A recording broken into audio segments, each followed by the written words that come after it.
we're going to go ahead and start off with Cameron.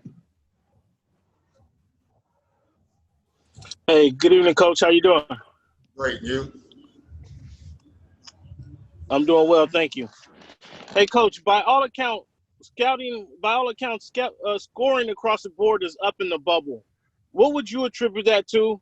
And then secondly, in these remaining seeding games, is it more critical for you guys to develop continuity amongst your starters or continue to develop the confidence in your younger players? And how do you balance that out? We don't. We just need to build continuity amongst our team. Like, we're not even just everybody. So that's our focus. As far as scoring, I just think, listen, we've had a lot of practice time. I don't think we've ever had this much practice. And so I think the guys, we have free gym every night. So I think the guys are putting a lot of work in. And next question will go to Dan Wilkie. Two things. One, over these next 3 games, how important is winning, just generally speaking? And then I guess secondly, Marcus, it struggled kind of after the trade. But these last 3 games, it seems like he's found a little bit of a rhythm. Have you seen anything different in him? No, I just think he's trying to find his way, Dan. I think it's normal. And, again, I just caution anybody to judge Marcus from his numbers in New York. He doesn't get the volume of shots, so that makes your shooting a little more difficult. But I really, I commend him. He's trying to fit in and do the right thing to help us win. He's not really worried about his numbers. So I'm very happy with him. And you always want to win, Dan. I don't think I've ever gone in the game thinking, let's not win. But, you want to keep guys healthy. But more importantly, we're looking for rhythm and rest. I guess you can put them both in the same category. Yesterday was a great example. We had minutes for guys. We used them. We took them all out, but we still won the game. I think our guys are extremely excited about winning. Okay, next we're going to go to Jovan. All season, whenever we've discussed seedings and standings, you've talked about being in the moment and not really being focused with that stuff. But now in this moment, there's 3 games left. How much are you concerned with the seedings and the matchups with the playoffs coming up? 0. I mean, literally 0. I don't even look. I know we're the 2nd seed. I know most likely we're playing Dallas. Other than that, if you ask me where everybody was at, I don't know. People tell me. But I don't focus on that. Yvonne, here's the facts. If you're good enough, you'll win, period. And if you're not, you will not.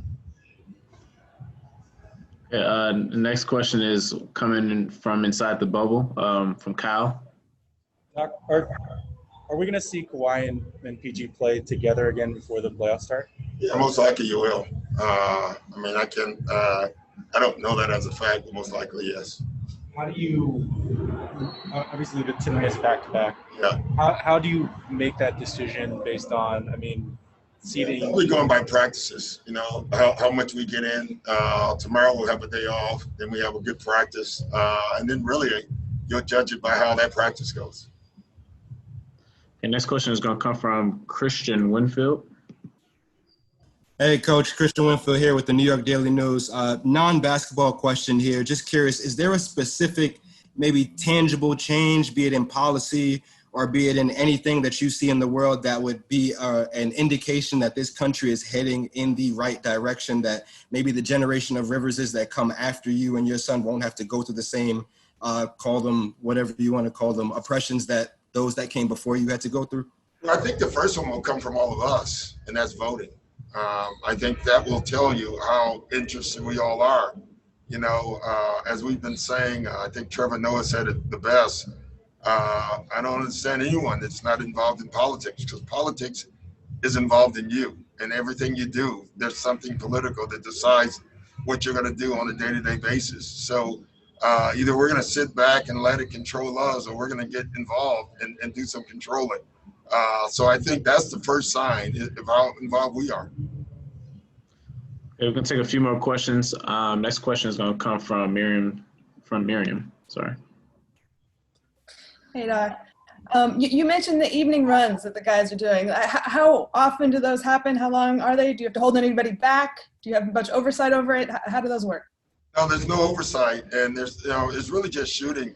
But a lot of guys are coming on every team, not just our team. And they're getting a lot of extra shots with our coaches. When they're struggling with some kind of concept, offensively or defensively, they have the opportunity to go over it in those little sessions. So it's been invaluable. Next question is going to come from Christina Pink. Hey, Doc. What have you liked from your transition defense in the bubble? Because just numbers-wise, it's really hard for teams to run against you since you guys have had the restart. What have you noticed? Us getting back. We had the one game, and I can't remember. I think it was Phoenix, if I'm not mistaken, where we just didn't get back and didn't match up. But other than that, we've done a great job. The other ways of helping your transition D is the better you are offensively, Christina, that means they're taking the ball out. And the more you can get fouled and get to the free throw line, that means you can set your defense. So there's a lot of ways to do it. We're trying to do it all the ways. Okay, we're going to take two more questions. Farbot.